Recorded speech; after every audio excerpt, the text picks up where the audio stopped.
Hello student, मैं Annapurna. Class 3 का हिंदी का फर्स्ट चैप्टर है। आज हम लोग इसको पढ़ेंगे। चैप्टर का नाम है वर्ण परिचय। वर्ण भाषा की वो छोटी से छोटी इकाई होती है जिसके और दूसरे खंड नहीं किए जा सकते। वर्णमाला में, हिंदी वर्णमाला में जो सब वर्ण होते हैं वो आ से लेकर के ज्ञा तक होते हैं, और एक अधिक संयुक्त व्यंजन भी आ गया है, स्वर, स्र। आइए वर्ण के बारे में जानकारी लें। आ, ई, उ और री, ए, ऐ, ओ, औ, ये 11 होते हैं, ये स्वर होते हैं। अनुस्वार होता है, आह विसर्ग होता है, और का से लेकर के ज्ञा सारे व्यंजन होते हैं।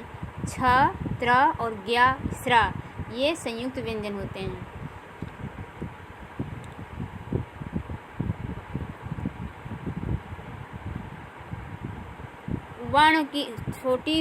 वर्ण भाषा की सबसे छोटी इकाई होती है, ध्वनि होती है।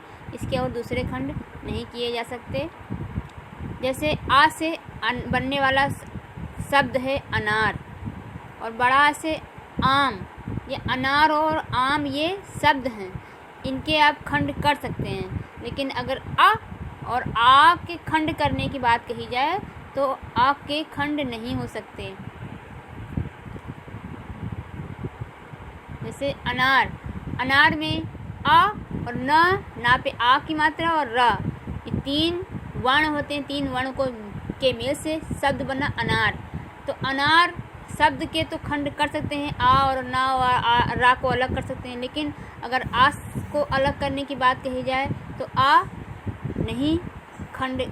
को खंडित नहीं किया जा सकता। अतः हम कह सकते हैं कि वर्ण भाषा की सबसे छोटी इकाई है। वर्ण 2 प्रकार के होते हैं। वर्ण जो हैं वो 2 प्रकार के होते हैं, स्वर यानी वावेल और व्यंजन वर्ण। स्वर, हिंदी वर्णमाला में स्वर 11 होते हैं। आइए स्वर परिचय, स्वर के बारे में कुछ जानकारी प्राप्त करें। हिंदी में कुल 11 स्वर हैं। आ से लेकर औ तक ये सारे स्वर होते हैं, और अनुस्वार है, आह विसर्ग है, और का से लेकर ज्ञा तक सारे व्यंजन होते हैं। इन 11 स्वरों को बिना किसी दूसरे वर्ण की सहायता के तथा बोलते समय मुंह में किसी प्रकार की रुकावट नहीं होती है। ये बिना किसी सहायता के बोल सकते हैं और बिना किसी रुकावट के बोल सकते हैं। जैसे आ को बोलिए आप, आ बहुत आसानी से बोल सकते हैं इसको। ई, उ, री, ए, ऐ, ओ, इनको बोलने में किसी तरह की रुकावट नहीं होती है। सांस हमारी मुंह में किसी तरह बाधित नहीं होती है। इन 11 स्वरों में 4 मूल स्वर होते हैं। मूल स्वर यानी कि मेन स्वर जो होते हैं वो 4 ही होते हैं, आ, ई, उ और री। इसके अलावा जो होते हैं बड़ा या बड़ी या बड़ाऊ या ए, ऐ, ये मूल स्वर से बने होते हैं। मूल स्वर जो है प्लस करके बनाए जाते हैं। जैसे आ और आ को प्लस किया तो बड़ा बन गया, ई बड़ी, उ बड़ाऊ, और आ और ई जोड़ करके ए बन गया। इसी तरह आ, उ को प्लस किया तो ओ, ए को प्लस किया तो ऐ, ओ को प्लस किया तो औ। ये मूल स्वरों के योग से बनते हैं। मूल स्वर को जोड़ने पर ये बन जाते हैं। इनको दीर्घ स्वर भी कहते हैं और संधि स्वर कहते हैं या मेल स्वर कहते हैं। स्वरों के उच्चारण में तुम देखोगे कि मूल स्वरों के उच्चारण में कम समय लगता है, और संधि स्वरों के उच्चारण में अधिक समय लगता है, यानी लगभग दुगना समय लगता है। सिर्फ छोटा आ को बोलेंगे तो आ, और बड़ा आ को बोलेंगे तो आ। ऐसे उच्चारण में कम समय लगने के कारण मूल स्वरों को हस्त स्वर भी कहते हैं, और उच्चारण में अधिक समय लगने के कारण संधि स्वर को दीर्घ स्वर कहते हैं। इस प्रकार स्वर 2 तरह के होते हैं, जैसे हस्त स्वर और दीर्घ स्वर। हस्त स्वर में आ, ई, उ और री, और दीर्घ स्वर में आ, ई, उ, ए, ऐ, ओ, औ। इनको दीर्घ स्वर कहते हैं। या इनको संधि स्वर कहते हैं। रचना या बनावट के आधार पर भी इनका भेद होता है। रचना के आधार पर मूल स्वर और संधि स्वर कहते हैं, और उच्चारण के आधार पर ह्रस्व स्वर और दीर्घ स्वर कहते हैं। अब व्यंजन के बारे में कुछ सीखें। वर्णमाला में स्वरों के बाद जो वर्ण होते हैं उनको व्यंजन कहते हैं। व्यंजन स्वरों की सहायता से ही बोले जाते हैं। बिना स्वरों की सहायता के व्यंजन को बोलना अत्यंत कठिन है। जैसे और क, च, ट, त, प, इनका वास्तविक रूप यह है, इनके नीचे हलंत लगा करके स्वर व्यंजन को स्वर रहित बनाया जाता है, लेकिन इनको बोलना, इनका उच्चारण करना संभव नहीं है। इसलिए इन स्वरों की सहायता से ही व्यंजन को बोल सकते हैं।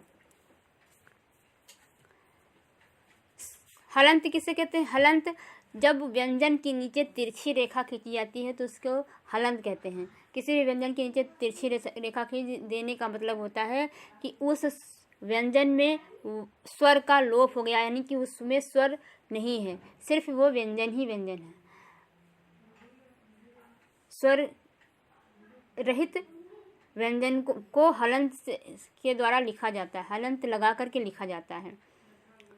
छ, त्र, ज्ञ और स्र ये संयुक्त व्यंजन कहलाते हैं। संयुक्त व्यंजन दो व्यंजनों के मेल से बनते हैं। दो व्यंजन को मिला करके एक व्यंजन बनता है, जब उसे संयुक्त व्यंजन कहते हैं। जैसे क और श को मिला करके छ बनाया, ता और रा को मिलाकर जोड़ करके योग करके त्रा बनाया, जा और इया को योग करके ज्ञा, और शा और रा को योग किया प्लस किया तो स्रा बना। ये वर्णमाला के हिस्से हैं। इनका स्वतंत्र व्यंजन की तरह प्रयोग भी किया जाता है। ये संयुक्त व्यंजन कहलाते हैं। अब देखिए, डा से डलिया और ढा से ढक्कन के नीचे बिंदी लगा देने पर वो ड़ा और ढा हो जाता है। जैसे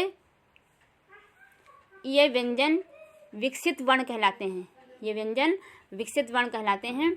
इनका संस्कृत में प्रयोग नहीं होता है, ये मूलतः हिंदी में भाषा में प्रयोग किए जाते हैं, और ये अलग से जुड़े होते हैं। ये हिंदी में अपने व्यंजन हैं। इनकी विशेषता है कि ये शब्द के आरंभ में, ये शब्द के बीच में आते हैं, लेकिन आरंभ में नहीं आते हैं ये वर्ण।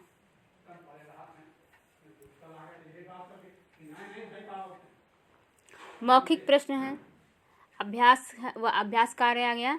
मौखिक प्रश्न है। मौखिक प्रश्न है, मूल स्वर कौन कौन से हैं? मूल स्वर अभी आपने पहले पढ़ा है कि मूल स्वर आ, ई, उ और री, ये 4 मूल स्वर होते हैं। अब संधि स्वर कौन कौन से होते हैं? तो संधि स्वर मूल स्वरों के योग से बनते हैं। जैसे बड़ा, बड़ी, बड़ाऊ, ए, ओ, औ, ये संधि स्वर होते हैं। लिखित प्रश्न है, संयुक्त व्यंजन कौन कौन से हैं? संयुक्त व्यंजन छ, त्र, ज्ञ और श्रा, ये संयुक्त व्यंजन होते हैं। विकसित वर्ण कौन कौन से? विकसित वर्ण डा और ढा के नीचे बिंदी लगाने पर वे ड़ा और ढा हो जाते हैं। ये विकसित वर्ण हैं। हिंदी वर्णमाला में विकसित वर्ण हैं। हलंत किसे कहते हैं? जब किसी व्यंजन को स्वर रहित दिखाने या पढ़ने के लिए प्रयोग की जाती है, नीचे तिरछी रेखा बना दी जाती है, उसको कहते हैं हलंत। क्वेश्चन नंबर 3 है, इसमें कौन कौन वर्ण हैं? उन पर सही का चिन्ह लगाओ दो। जैसे पा वर्ण है तो इस पर सही का टिक लगा दिया गया। जैसे फर्स्ट में है पा और फिर इसके बाद है माँ, ये 2 इसमें वर्ण हैं। सा और खा ये वर्ण हैं। टा, चा ये भी वर्ण हैं। दिए गए वर्ण समूह में छूटे हुए वर्ण भरो और बताओ कि वे कौन से वर्ण हैं। जैसे उदाहरण दिया गया है ए, ऐ, ओ, औ, तो ये सब स्वर हैं, स्वर वर्ण हैं। इसके बाद अब चा के बाद आता है छ और झा के बाद आता है इया, टा, तो ये सारे व्यंजन, ये व्यंजन हैं, व्यंजन वर्ण हैं। छ, त्र, ज्ञ, स्र ये संयुक्त व्यंजन वर्ण हैं। या, र, ला, वा और श ये व्यंजन हैं। आ ई ये स्वर वर्ण हैं। तो हमने अभी तक इसमें स्वर और व्यंजन के बारे में कुछ जाना सीखा है। स्वर 11 होते हैं, व्यंजन 33 होते हैं। रचनात्मक कार्य है, जैसा कि पाठ में बताया गया, डा और ढा से आरंभ होने वाले शब्द संस्कृत से लिए गए हैं और ढा और ढा से आरंभ होने वाले 3 शब्दों की सूची बनाओ। इनकी सूची बनानी है, 3 शब्द लिखने हैं। तो डा से हमने डलिया लिखा है, डाकिया और डोली, और ढा से ढोलक, ढाल और ढपली। ये 3 शब्द लिखे हैं, आप लोग अपनी अपनी बुक में लिख लीजिएगा इसी तरह से। फिर है सेकंड, एक दिन एक क्षत्रिय एक महात्मा जी के पास गया। महात्मा जी बहुत ज्ञानी थे। क्षत्रिय यानी सिपाही युद्ध व लड़ाइयों से त्रस्त हो गया था। वो शांति चाहता था। महात्मा जी उसे शांति व क्षमा का उपदेश दिया। क्षत्रिय के अशांत मन को विश्रांति प्राप्त हुई। ऊपर दिए गए आलेख से संयुक्त व्यंजन वाले शब्द बताओ। ऊपर ये आलेख दिया गया है, तो इसमें कौन कौन संयुक्त व्यंजन वाले शब्द हैं। संयुक्त व्यंजन किन किन शब्दों में संयुक्त व्यंजन प्रयोग किया गया है, यही बताना है। तो एक दिन एक क्षत्रिय यानी क्षत्रिय में छ जो है संयुक्त व्यंजन है, तो ये क्षत्रिय शब्द हो गया। ज्ञानी, ज्ञानी में ज्ञा संयुक्त व्यंजन है, तो ज्ञानी। और त्रस्त में त्र संयुक्त व्यंजन है, त्रस्त। क्षमा में संयुक्त व्यंजन है छ, तो क्षमा, ये संयुक्त व्यंजन शब्द है। और विश्रांति, विश्रांति प्राप्त हुई, तो विश्रांति में स्रा जो भी संयुक्त व्यंजन है, इसलिए ये भी संयुक्त व्यंजन है। ये इतने सारे इसमें संयुक्त व्यंजन हैं।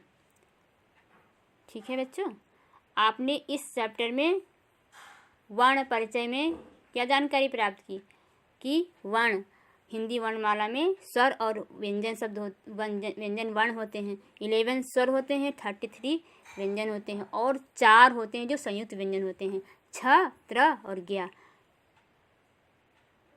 Thank you.